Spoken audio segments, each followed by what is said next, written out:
కరిష్మా కపూర్ పిల్లలకు అన్యాయం జరుగుతుందా? వేల కోట్ల ఆస్తి దక్కకుండా చేస్తున్నారు. ఎవరి వాదనలో ఎంత నిజం ఉంది? కరిష్మా కపూర్ మాజీ భర్త ఈ మధ్య చనిపోయారు. చనిపోయిన తండ్రి ఆస్తిలో వాటా కావాలంటూ ఇప్పుడు ఆమె పిల్లలు పిటిషన్ వేశారు. 1-2 కోట్లు కాదు, 30,000 కోట్ల ఆస్తి ఎవరు వదులుకునేది కాదు. ఆ మాటకొస్తే చట్ట ప్రకారం రావాల్సిన ఆస్తి ఎంతైనా వదులుకోవాల్సిన పని లేదు. నకిలీ వీలునామాతో తమకు అన్యాయం చేస్తున్నారని అనేది కూడా వీళ్ళ వాదన.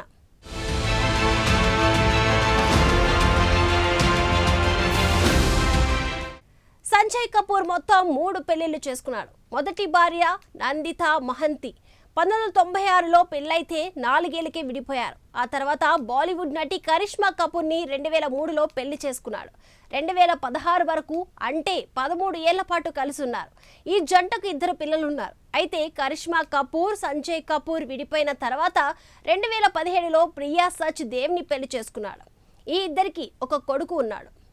అయితే సడన్ గా సంజయ్ కపూర్ యూకేలో చనిపోవడంతో ఆస్తి గొడవ మొదలైంది. ఈ వివాదానికి ముఖ్య కారణం 2025 మార్చి 21న రాసినట్లు చెప్తున్న ఒక వీలునామా. దీని ప్రకారం సంజయ్ కపూర్ తన వ్యక్తిగత ఆస్తి మొత్తాన్ని 3వ భార్య ప్రియా కపూర్కు రాసిచ్చినట్లు ఉంది. ఈ వీలునామా నకిలీదని, అందుకే తమకి కనీసం దాని కాపీ కూడా ఇవ్వలేదంటున్నారు.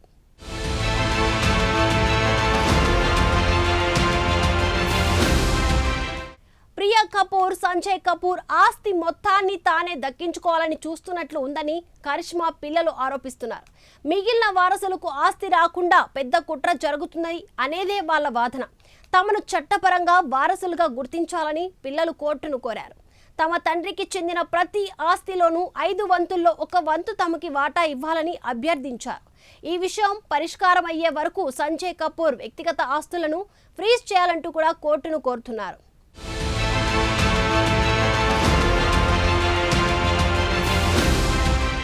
తమ సవతి తల్లి ప్రియా కపూర్ 2 వ్యక్తులతో కలిసి ఈ కుట్ర చేసిందని కరిష్మా కపూర్ పిల్లలు ఆరోపిస్తున్నారు. దినేష్ అగర్వాల్, నితిన్ శర్మ అనే 2 వ్యక్తులతో కలిసి వీలునామాను దాచిపెట్టిందని చెబుతున్నారు. 7 వారాల తర్వాత జూలై 30, 2025న ఫ్యామిలీ అందరి ముందు ఈ వీలునామా గురించి చెప్పారు అనేదే వాళ్ళ వాదన. తప్పుడు వీలునామా సృష్టించిన ప్రియా కపూర్ ఆస్తి మొత్తాన్ని తన ఆధీనంలోకి తెచ్చుకోవాలని ప్రయత్నిస్తుందని ఆరోపిస్తున్నారు. ఈ కేసులో ప్రియా కపూర్, ఆమె కుమారుడు సంజయ్ కపూర్, తల్లి రాణి కపూర్ ముగ్గురిని కూడా ప్రతివాదులుగా చేర్చారు. వీలునామాను అమలు చేసే వ్యక్తి శ్రద్ధ సూరి మార్వా కూడా ప్రతివాదిగా ఉన్నాడు.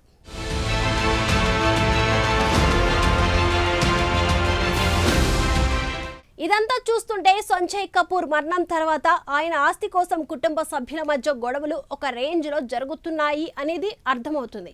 పిల్లలు తమ వాటా కోసం కోర్టును ఆశ్రయించడంతో ఈ వివాదం మరింత ముదిరింది. ఈ విషయంలో కోర్టు ఏం చెప్తుంది అనేది కూడా ఆసక్తిగా మారింది.